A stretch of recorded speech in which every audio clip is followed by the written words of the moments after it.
বঙ্গবন্ধু যখন নিহত হন আমি তখন এর প্রতিবাদ করতে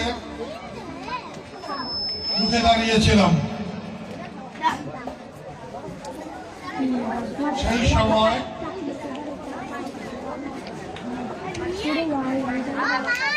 আমার মনে হয় না খুব একটা কেউ সাহস করে দাঁড়িয়েছে। আমাদের দেশে কিছু কিছু সময় পুরুষরাও কাপুরুষ হয়ে যায়। 1971 সালের মুক্তিযুদ্ধের সময় সব বীরেরা পালিয়েছিল। ছোট ছিলাম, 25 বছর বয়স ছিল, রুখে দাঁড়িয়েছিলাম। আজকে অনেকের কিন্তু সেটা মনেও হয় না। আমি যদি হানাদারদের রুখে দাঁড়াতে না পারতাম তাহলে বাংলাদেশে আরো কত লক্ষ মানুষ জীবন হারাতো, কত মা তার সম্মান হারাতো, হিসাব করে বলা যায় না।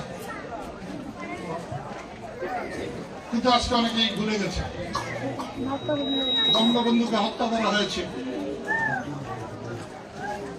আওয়ামী লীগ, বঙ্গবন্ধুর কন্যা হাসিনা দেশকে চালাতে গিয়ে অনেককে অনেক রকম নির্যাতন করেছে। হাসিনা আর বঙ্গবন্ধু এক না। মৌলানা ভাসানী আওয়ামী লীগ করেছিলেন, বঙ্গবন্ধু আওয়ামী লীগ করেছিলেন, আমরা মুক্তিযুদ্ধের মধ্য দিয়ে আওয়ামী লীগ করেছি। এটা সব হাসিনার না। সেই জন্য সরকারকে বলেছি ভয় দেখাবেন না। আওয়ামী লীগ বললেই কাউকে নির্যাতন করা অন্তত আমি ছেড়ে দিয়ে কথা বলবো না। সেই জন্য বলছি ভারতে বহুদিন ছিলাম, নবদ্বীপে গিয়েছিলাম যখন শ্রী চৈতন্য মহাপ্রভু ধামে গিয়েছিলাম।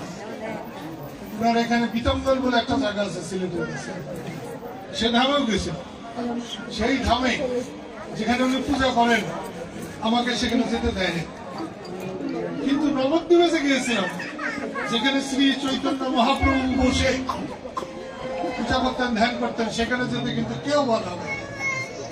আমি সেখানে 3 দিন বসে থেকে ভাবছি, স্রষ্টাকে ভাবছি, ঈশ্বরকে ভাবছি, আল্লাহকে ভাবছি।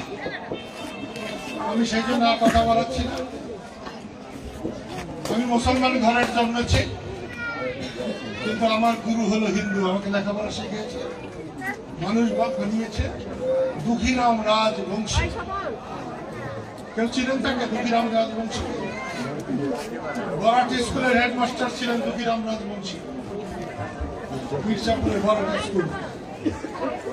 সেই জন্য বলছি আমি আজকে এসেছি এই কালীহাতিতে যাতে জোর জুলুম না হয়, অত্যাচার না হয়, মানুষের ঘর বাড়ি দখল না হয়, মানুষ যাতে শান্তিতে থাকতে পারে, হিন্দুরা যাতে নিরাপদে চলতে পারে, সেই জন্য লতিফ সিদ্দিককে হাঁস মার্কায় একটা ভোট প্রার্থনা করার জন্য আমি এসেছি।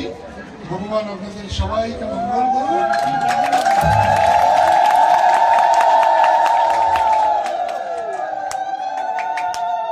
একটা কথা আমি বলি, আমি কখনো পালিয়ে বেড়াই নাই। মুক্তিযুদ্ধ হয়েছে, করেছিলাম, বঙ্গবন্ধু নিহত হয়েছিলেন, প্রতিবাদ করেছিলাম, আজকেও প্রতিবাদ করে চলেছি। আমি একজন মুসলমান যেমন নামাজ পড়ে, একজন হিন্দু যেমন আরাধনা করে, আমি ঠিক অমনি করে রাজনীতি করি। কোনো মানুষের যদি এই নির্বাচন নিয়ে কোন রকম সামান্য অসুবিধা হয় আমাকে বলবেন। আমি যদি তা দূর করতে না পারি আমি আমার মায়ের বেটা না।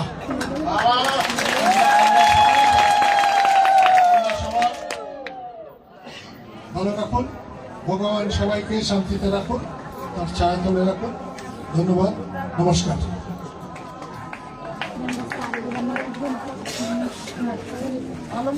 জি।